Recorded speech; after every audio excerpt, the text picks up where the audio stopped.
We have yet another engineer by profession and poet at heart. So, originating in India, our next speaker has been living in Medan, Indonesia for 7 years with his family. Working closely with the Consulate General of India, he is the current president of the Indian Expatriate Association of Medan, Indonesia. And as an avid writer of 3 published books, his poems focus on the issues of social evils, thoughts of an ideal society and world, women empowerment, and environment, among other crucial and poignant topics. Also notable, the poems in his book are written in Hindi and have been translated into English with the help of his wife.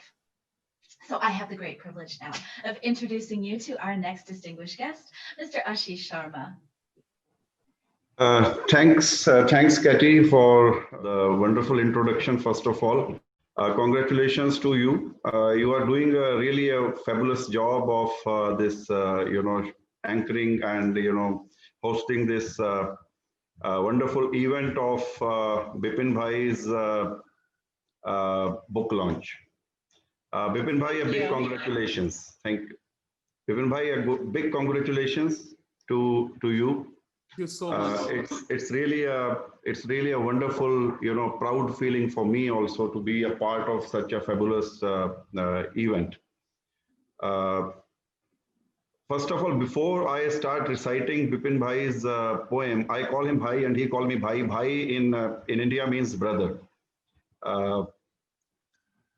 Let me tell you something about him. What I always suggest to him.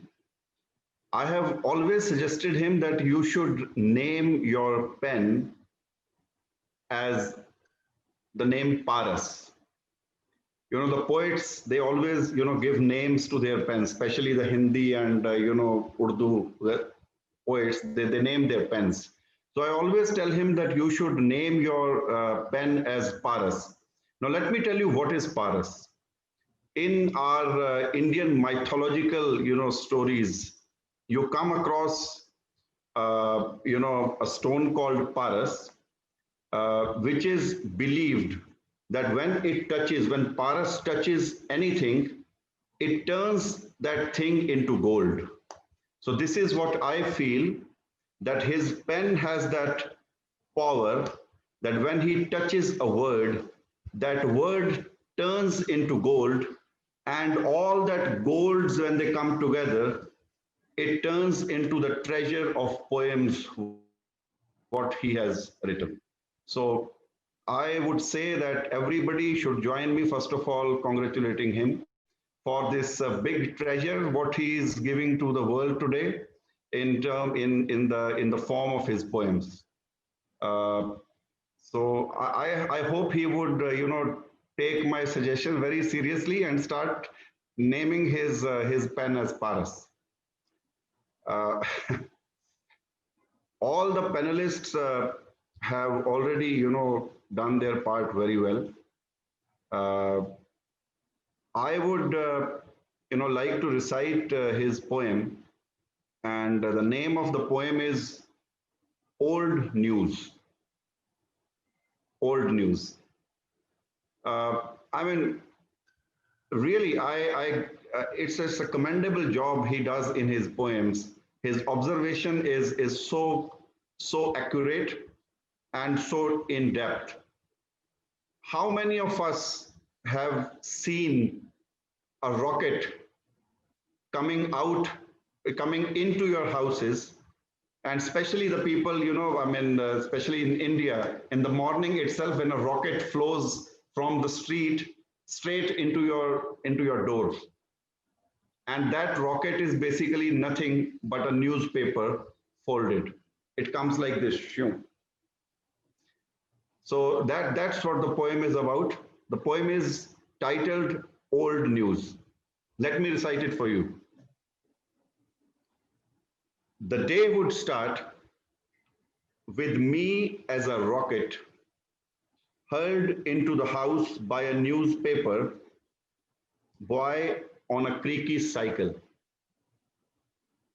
The spectacles would be adjusted and the rocket unfolded. The oldest pair of eyes would open with a surprise and sometimes close with disgust.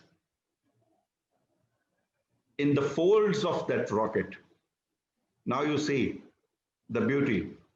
In the folds of that rocket, he is, who all are in the wraps of that rocket.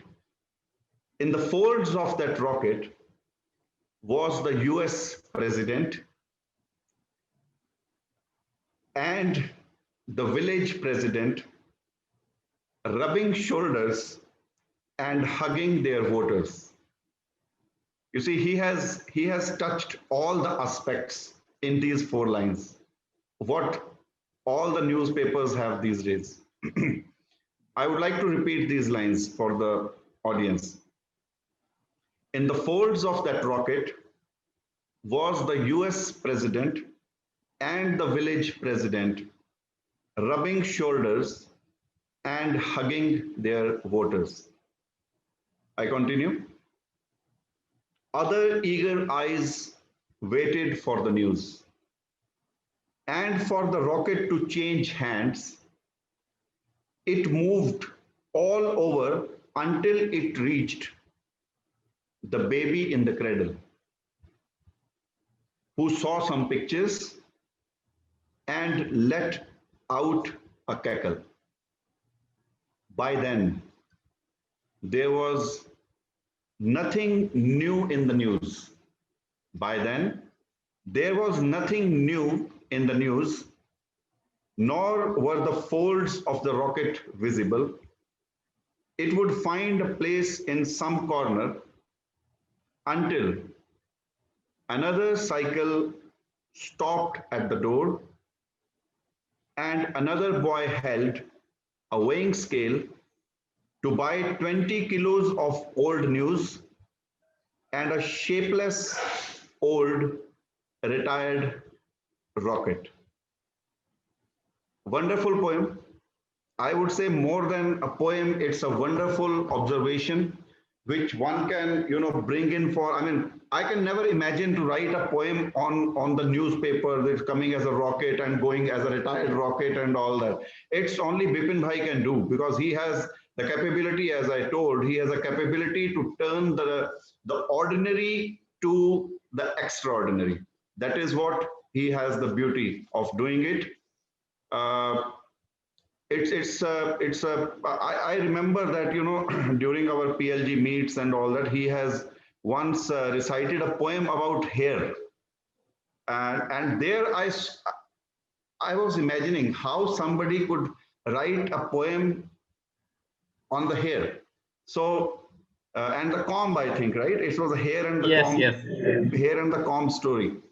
So, when you have a capability of turn the ordinary to the extraordinary, here what lies the beauty of writing. And I am very proud that Bipin Bhai is a good friend of mine, and being associated with him, I feel myself becoming extraordinary, because I am ordinary. When he touches me, I become extraordinary. It is like this. So with that, I think I have already taken my time. I would also like to congratulate to his family, Smitha, Richa, Rayan, because I know, these events, how important are these for the family. I had it for 3 times, and I know that, the family feels very proud, and it's really a proud moment for you, Bipin Bhai, for us, and for your family. Keep shining, and many more to come. Thank you very much. Over to you, Katie. Thank you, Ashish. I absolutely loved what you had to say. That's so beautiful. Thank you again.